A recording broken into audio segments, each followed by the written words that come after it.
What is up, YouTube? That's here, and today I'm going to be bringing you guys another amazing tier list. Today, instead of ranking Pokemon, we're going to be ranking items, and we're going to be taking a look at what I believe are the top 10 best items for VGC 2020 doubles. I want to challenge you guys in the question today. Let me know in the comments section if you guys want to see me do a list like this for singles, and while you guys are down there, let me know what your top 10 list looks like. I want to know if we have similar lists. I want to know if great minds think alike. I'm sure there's going to be a lot of items that you guys are thinking, I can't believe you forgot that item, or I can't believe you didn't include it, and I want you guys to let me know in the comments below, maybe if I missed some items, because, it can only be top 10. There's so many amazing items, and before we get into this list, I want to say, if you guys are ever curious about, man, like, I don't know what items I should put on this Pokemon, I need a really good item for this situation, maybe you guys can actually think about taking some inspiration from some of the items on this list, as well as the comments section, because some people are going to be leaving a lot of really, really tech item choices. So without further ado, let's start off my list. I have it written down right here, so if you ever see me looking down, it's because I'm looking at my list. So we're going to be starting things off, and remember, these are all in chronological order, so we're going to be starting off at item number 10, and it's actually not like a held item like a normal item. It's actually going to be a berry. It's actually going to be a super good berry if I can ever find it. It's going to be a Lumberry. So a berry to be consumed by a Pokemon. If a Pokemon holds one, it will recover from any status condition during battle. And so this is such a good item. Let's talk about Pokemon that should normally hold these items. It's another really important thing about this list. So this is really good on Braviary, Gyarados. I've seen it on Dragapult a little bit. Pokemon who are super susceptible to both speed control and Will-O-Wisp being able to be neutered by a status condition. Lumberry is one of the best items for maintaining board control. A lot of the other items that we're going to see, like, I guess, like a spoiler alert, Life Orbs on the list. That's a really aggressive item that maintains, like, dealing really, really fast and hard damage. It's a damage multiplier item. But the Lumberry is an item that says, you can't get me off the board. I maintain the control that I already have. And I think it's a really, really unique item, and it's really, really good in both singles and doubles, but it really shines in doubles because there's 2 times the percent chance of getting hit by a burn, a para, a sleep, a poison, what have you. I think Lumberry is actually a really, really unique item, and I personally feel that I rely on Lumberry a lot more than most players. If you go back and look at the history of the Lumberry on this channel, some of my most tech teams have been where I put Lumberry in really good situations, and like I brought Lumberry Corviknight to Dallas Regionals, and it was one of the reasons why I did so well with that set, is because they couldn't go for Thunder Waves, they couldn't go for burns, they couldn't go for sleeps, and Corviknight was able to, just Dynamax without the fear of being neutered by a status condition, and then from there, just set up all the different, air streams, all the different steel spikes and stuff like that. So Lumberry being number 10, maybe it could be higher, but who really knows? I think Lumberry being on the list, though, is definitely a smart choice. After that, we're going to go on to the damage multiplier items. We're actually going to be taking a look at the Expert Belt. I think the Expert Belt coming in at number 9, feeling fine, is actually a really good one. A lot of people are going to say, why don't you ever use Miracle Seeds? Why don't you use Charcoals? Those are all the same 1.2 damage multiplier you can see in Item Beheld by a Pokemon. It's a well-worn belt that slightly boosts the power, which is a 1.2 boost of only super effective moves. And so you're saying, yeah, that's similar to Charcoal, that's similar to Miracle Seed, similar to Mystic Water, similar to a Life Orb, which is a 1.3 boost. But what sets Expert Belt apart from those is the fact they can only be used on super effective moves. So, like, let's say I'm using a Raichu. Let's say I'm using a Raichu, right? And my Raichu wants to go for a Volt Switch. If I Volt Switch into an Alcremie, right, it doesn't get the boost. But if I Volt Switch into a Gyarados, it gets that 1.2 boost because it's super effective. Now, the fact that it's 4 times super effective doesn't mean it does, a 1.4 boost. But again, because it's super effective, it deals that 1.2 boost. And I feel what sets it apart from the item like the Life Orb is you don't have to take the recoil.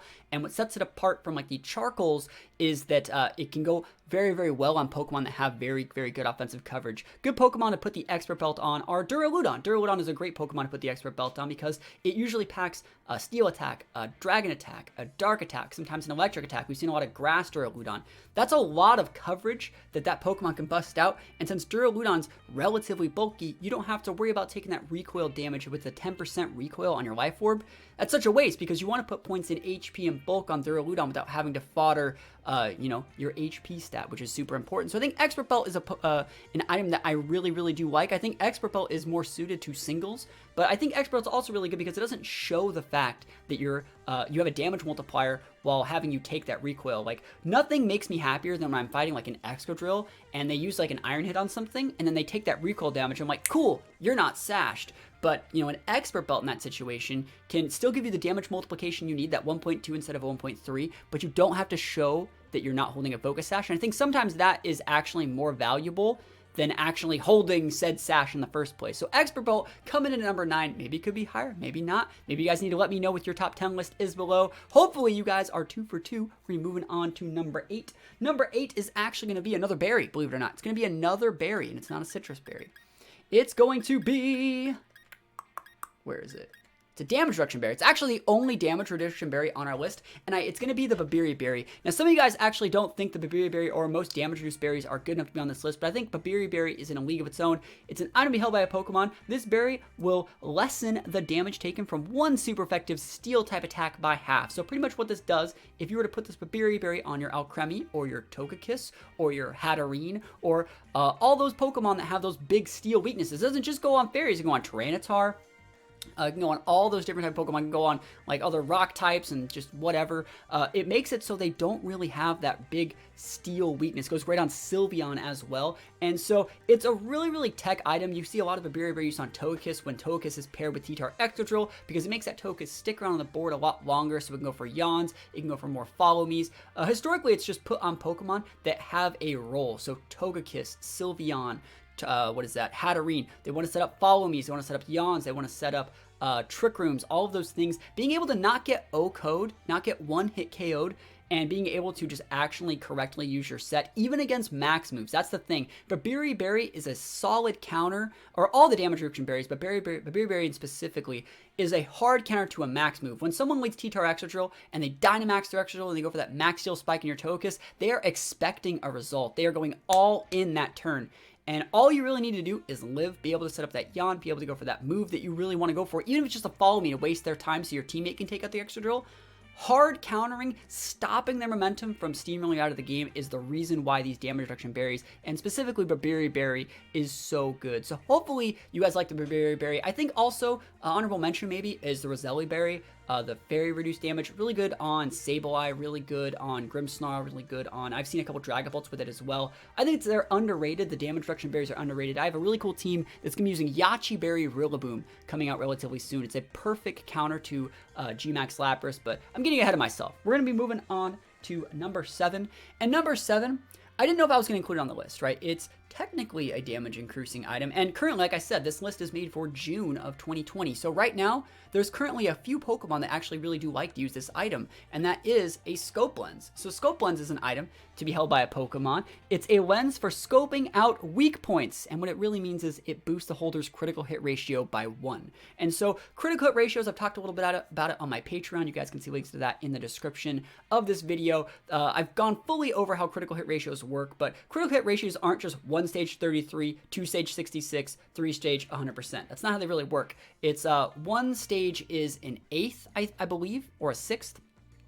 2 stages are 50, and then the 3rd stage is an automatic crit. So what you want to do with a Scope Lens is you pair Scope Lens with Pokemon like Superlux Togekiss or even Sniper and Teleon. Superlux Togekiss, for those of you who don't know, gives a +1, critical hit ratio boost. So Togekiss is currently standing at a 50% chance crit rate. Crit Kiss is super meta in VGC. It's pretty much everywhere, and if anything, it's actually gone down a little bit in usage, but while Togekiss has gone down, Sniper and Teleon usage is raised. So in Teleon being able to have a +1 crit ratio boost from this, and then a Focus Energy, which gives 2 more to make Intelligent have auto crits on Sniper, which deals 2.25 damage. Now that there's 2 Pokemon effectively utilizing the Scope Lens, I think that makes it definitely an item to be included on this list, and makes it a lot more double specific. Like, Scope Lens isn't necessarily as good in singles. Like, yeah, Intelligent can be used in singles the same way, but Togekiss is not really used the same way. So I do think Scope Lens is good enough to be included on this list, and I'm sure that's going to make a lot of your list as well. Hopefully you liked a little bit of an explanation I did for the Scope Lens. Moving on, though, this is an item that's going to blow your guys' mind. This is blow your guys' mind. Let's actually sort this by name, and let's go find it. Survey says, not in the TMs. Oh, I can make a top 10 TMs list as well if you guys want to see that. Let's see. The next item is going to be the Choice Scarf. Where are we? 10, 9, 8, 7, 6. We're at the sixth best item in doubles, and I think Choice Scarf is it. Now, Choice Scarf, historically, all of the choice items have actually gotten a lot worse, I believe, with the addition of Dynamax. Some of you guys may think it'd be better, because remember, guys, when you Dynamax, you lose the effectiveness of your choice item while you're Dynamax. So, a lot of people think, like, oh, being able to be using a choice move and then switch it up if you need to is really good. But in the reality, what that means is you're telling yourself that you're not going to be Dynamaxing that Pokemon when you're building it. Like right now, like if I were to have a choice item, if I were to have like a Choice Scarf on this Dragapult instead of a Life Orb that's in the team right now, that means that like I'm made to be choiced, and like I should probably be trying to build my team to where I should not have to Dynamax that Dragapult unless need be. I guess I'm going to run down for those so you guys don't know what Choice Scarf does. Choice Scarf says, it's going to be held by a Pokemon. This Curious Scarf boosts its holder's speed by 1.5, which is one stage, but only allows the use of one move. Now, like I was talking about, being able to Dynamax takes that away. So let's say my Dragapult is Choice Scarfed, right? And I go for a Draco Meteor, right? That means I can technically Dynamax my Dragapult to lose the lock-in effect of only being required to use Draco Meteor as long as it's on the board. I also lose the speed boost I get from the Choice Scarf, but then I can mix it up and go for, you know, a Max Phantasm. But then once the Dynamax ends, I'm still locked back into the first move that I locked into, which is the Draco Meteor. I do think Choice Scarf is definitely worthy of being on the list. You always have to respect your opponent's ability to beat Choice Scarf. But I do think Choice Scarf has actually fallen off a lot in compared to previous gens. I think Choice Scarf's a lot better in singles. But I do think that, like, if this was a 2018 or 2019, even like a 2014 list, Choice Scarf would be in the top 3. It's just that, like, Choice Scarf Pokemon are really good at tricking your opponents, taking them off guard. And, like, let's say I'm using that Choice Scarf Dragapult and I want to make it so, like, I can fight their Dragapult. It's like, cool, they're not going to see my Choice Scarf Dragapult coming. I get to go for my Draco Meteor first.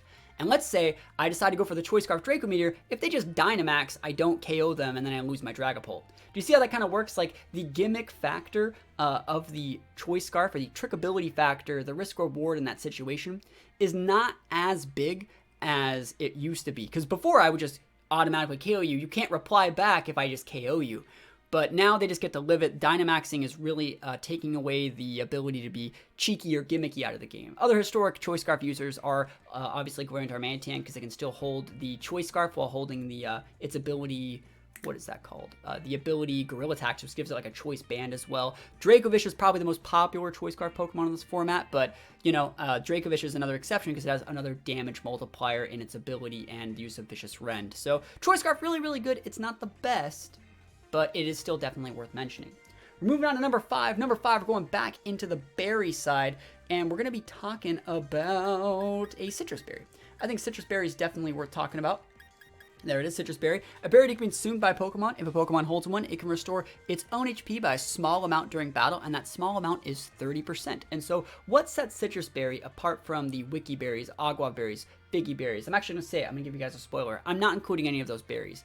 Those berries, sorry, did I say 30%? I meant 25%. Citrus Berries are 25%. Sorry, I completely dropped the ball on that one. 25%. But what sets Citrus Berry apart from those items is that Citrus Berry activates at 50%, and while those Mago Berries, Figgy Berries, all those Pinch Berries, you know, like these Wiki Berries, they activate at 25%, and they only restore 33%. Now, in VGC 2017, 2018, and 2019, those restored 50% of your health, and those would definitely be on this list if they still restored that 17% more health, if they still restored almost as much health as a Citrus Berry.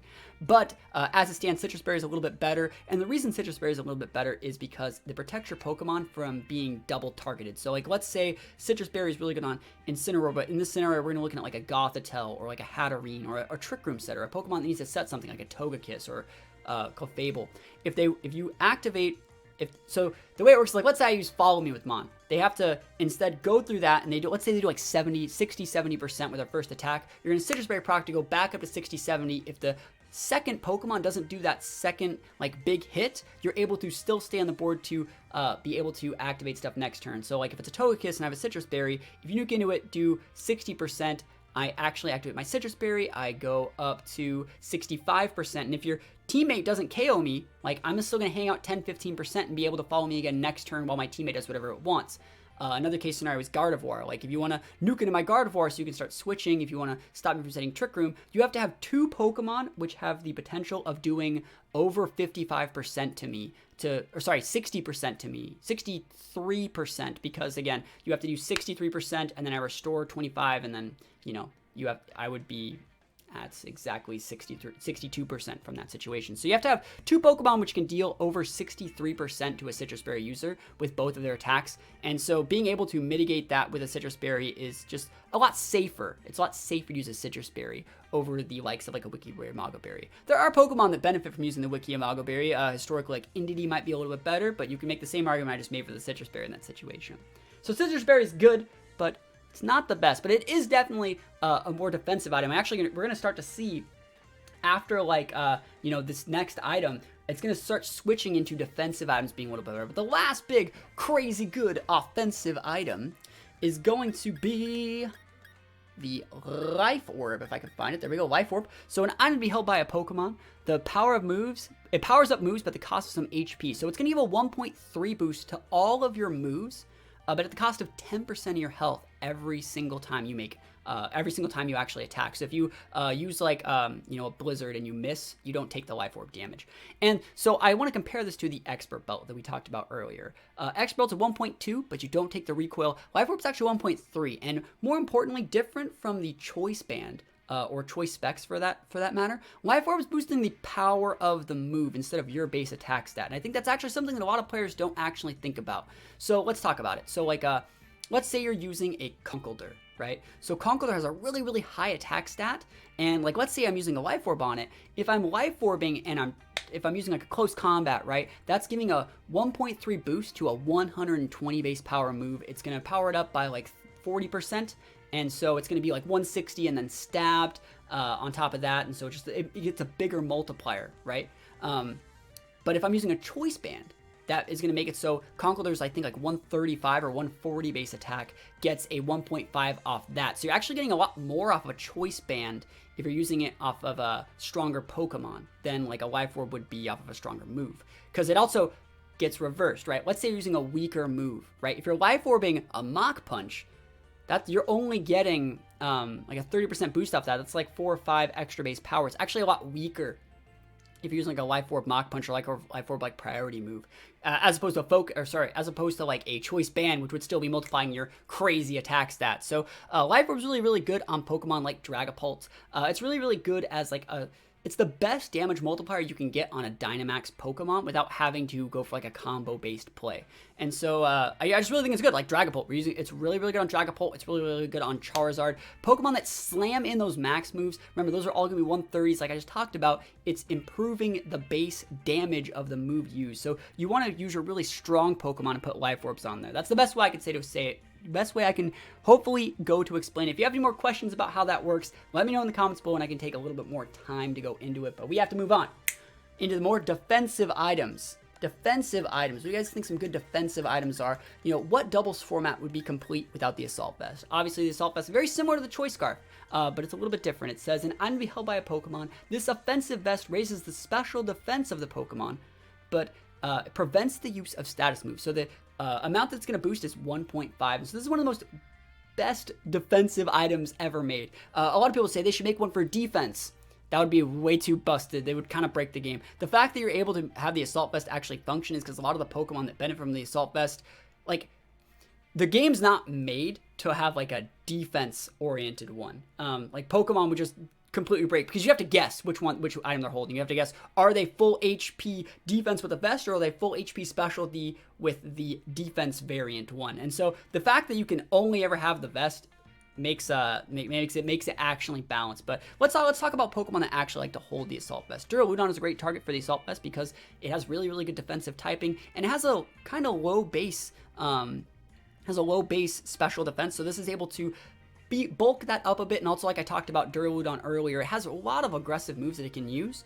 And And so like you can just go 4 moves on there, not be able to use protect, not really worry about using any other like substitute or anything like that, and just go full aggression. You can see the frost moth that we're showing off right here. Great assault vest mod because it uses 4 really aggressive moves. Doesn't really need to use those setup moves. Yeah, it can get tailwind, but it doesn't need it.